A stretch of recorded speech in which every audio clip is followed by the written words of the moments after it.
S D C M D K Shivakumar ಅವರ ಮಾತು ಆರೋಷಕ್ ಅವ್ರು ಹೇಳಿದಂಗೆ ಇಷ್ಟು ವರ್ಷ ಎಲ್ಲಿಯೂ ಕೂಡ ಹೊರಗಡೆ ಹೇಳದೇ ಇದ್ದಂತಹ ಮಾತನ್ನ ಡಿ ಸಿ ಎಂ ಈಗ ಐ ಥಿಂಕ್ ರೈಟ್ ಟೈಮಲ್ಲಿ ಅವರು ಆ ಸತ್ಯನೋ ಅಥವಾ ಸತ್ಯದ ರೀತಿಯ ವಿಚಾರವನ್ನು ಈಗ ಬಳಸ್ಕೊಂಡಿದ್ದಾರೆ ಅಂತ. ಒಂದೇ ಕಲ್ಲಲ್ಲಿ ಎರಡು ಹಕ್ಕಿ ಹೊಡೆಯುವಂಥ ಪ್ಲಾನ್ ಡಿ ಕೆ ಶಿವಕುಮಾರ್ ಅವ್ರದ್ದು, ಅಥವಾ ನೀವೇನಾದರೂ ಸಿ ಎಂ ಸ್ಥಾನ ಕೊಟ್ಟಿಲ್ಲ ಅಂದರೆ ಈಗಲೂ ನಾನು ಬಿಜೆಪಿಗೆ ಹೋಗ್ತೀನಿ ಅನ್ನೋ ಮೆಸೇಜ್ ಏನಾದ್ರು ಕನ್ವೆ ಮಾಡ್ತಿದ್ದಾರಾ ಹೇಗೆ ಸರ್? ಡಿ ಕೆ ಶಿವಕುಮಾರ್ ಅವರ ರಾಜಕೀಯ ಜೀವನವನ್ನು ನೀವು ನೋಡಿದರೆ ಹಿ ನೆವರ್ ಗಿವ್ ಅಪ್. ಅವರು ಯಾವುದನ್ನು ಅಷ್ಟು ಸುಲಭವಾಗಿ ಬಿಟ್ಕೊಡುವವರಲ್ಲ. ಹಠವಾದಿ ಮಾತ್ರ ಅಲ್ಲ, ಅವ್ರಿಗೊಂದು ರೀತಿಯ ಚಟನೂ ಇದೆ. ಆ ಚಟ ಏನು ಗೊತ್ತಾ? ಯಾರನ್ನು ಬೇಕಾದ್ರೆ ಹೆಂಗೆ ಬೇಕಾದ್ರೆ ನಾನು ಎದುರಾಕ್ಕೋತೀನಿ ಅಂತ. ಬಂಡತನ.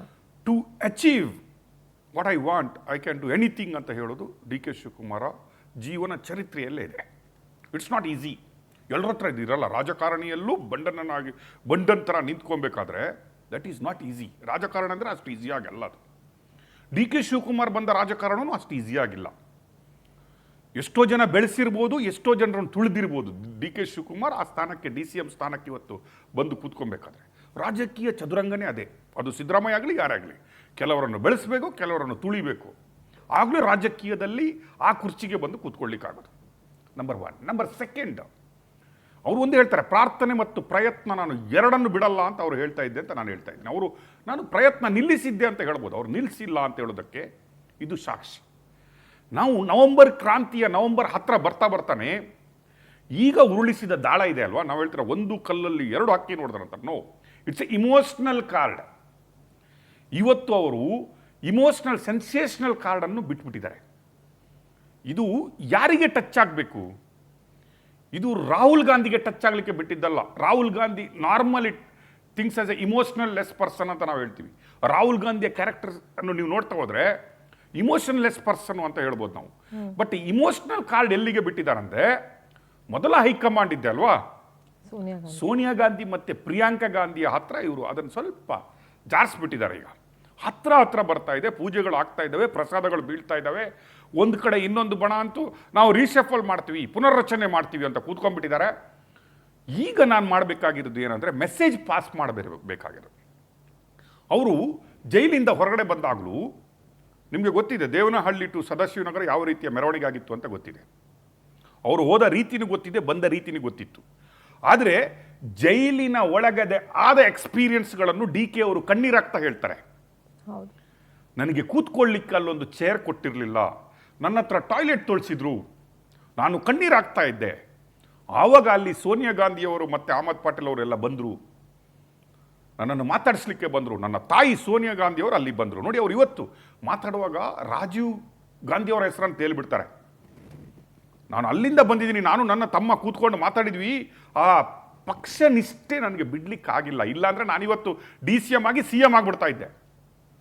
ಬಟ್ ನನ್ನ ಪಕ್ಷ ನಿಷ್ಠೆ ರಾಜೀವ್ ಗಾಂಧಿಯ ಕಾಲದಿಂದಲೂ ನಾನು ಪಕ್ಷ ನಿಷ್ಠೆಯಲ್ಲಿದ್ದವನು, ನಾನು ಬಿಡ್ಲಿಕ್ಕಾಗಿಲ್ಲ ಅಂತ ಹೇಳ್ತಾರೆ. D K is very clever person.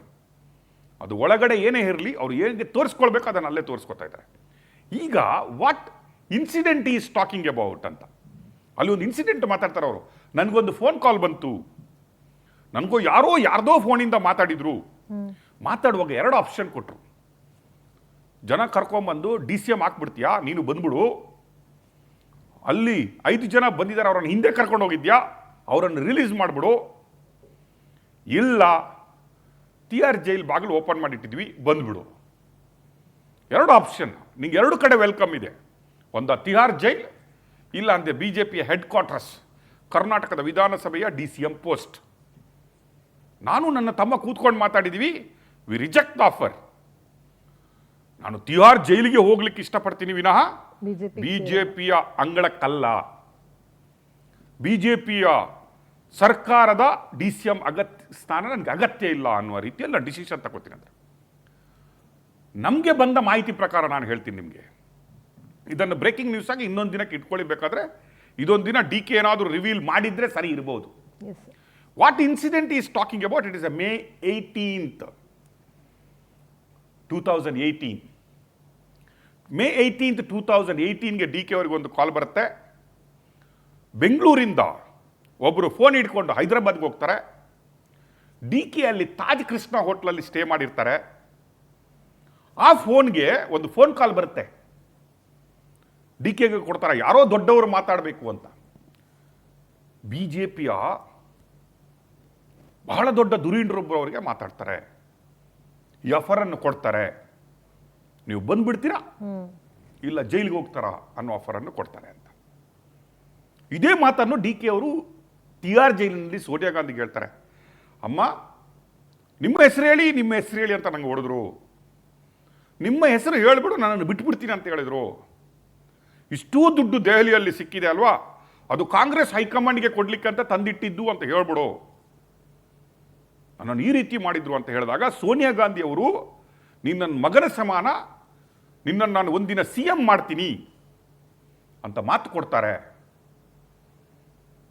ಆ ಮಾತಿನ ಏನು ಪ್ರಾಮಿಸಸ್ ಇದೆ ಅಲ್ವಾ, ಅದರ ಮೊದಲ ಹಂತನೇ ಡಿ ಕೆ ಅವರು KPCC ಅಧ್ಯಕ್ಷರಾಗಿದ್ದರು. ಆ ಒಂದು ಭರವಸೆ ಇದೆ ಅಲ್ಲ, ಇವತ್ತು ಈ ಪ್ರಯತ್ನಗಳು ಆಗ್ತಾ ಇದಾವಲ್ಲ, ಆ ಒಂದು ಪ್ರಾರ್ಥನೆಗಳು ಡಿ ಕೆ ಅವರು ಹೇಳೋದು ಸೋನಿಯಾ ಗಾಂಧಿ ಆ ಮನಸ್ಸನ್ನು ಚೇಂಜ್ ಮಾಡೋದ್ರಲ್ಲಿ ನನಗೆ ಕೊಟ್ಟಂತ ಆ ಮಾತನ್ನು ಅವರು ಉಳಿಸ್ಕೊಳ್ತಾರೆ, ಅವರ ಋಣ ತೀರಿಸ್ಕೋತಾರೆ ಅನ್ನೋದು.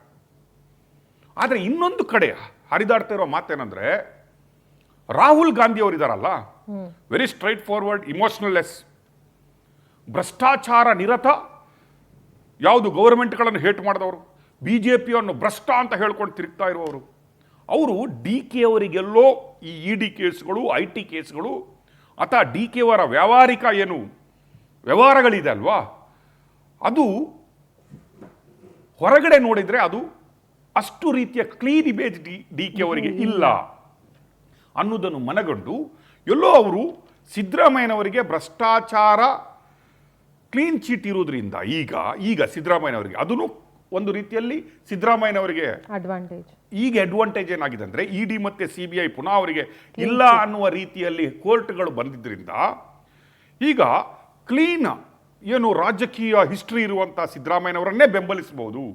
ಹೌದು, ಅವರು ಈಗ ಲಾಸ್ಟ್ ಎಲೆಕ್ಷನ್ ಅಂತ ಹೇಳ್ತಾ ಇದ್ದಾರೆ, ನೆಕ್ಸ್ಟ್ ಎಲೆಕ್ಷನ್ ಕೂಡ ನಿಮ್ಮ ನಾಯಕತ್ವದಿಂದ ಹೋಗುವ, ನೆಕ್ಸ್ಟ್ ನಿಮ್ಗೆ ಕೊಡ್ತೀವಿ, ಇನ್ನೇನೋ 2 ವರ್ಷ ನೀವು ಸುಮ್ಮನೆ ಇದ್ಬಿಡಿ, 2029ಗೆ ನಾವು ನಿಮ್ಮನ್ನೇ ಮಾಡಿಬಿಡ್ತೀವಿ, 28 ಎಲೆಕ್ಷನಲ್ಲಿ ನಿಮ್ಮನ್ನೇ ಬಿಡ್ತೀವಿ ಅನ್ನೋ ಒಂದು ರೀತಿಯಲ್ಲಿ ಹೇಳಬಹುದು ಅನ್ನೋದು ಸಿದ್ದರಾಮಯ್ಯ ಬಣದ ಒಂದು ಆಸೆ. Yes sir.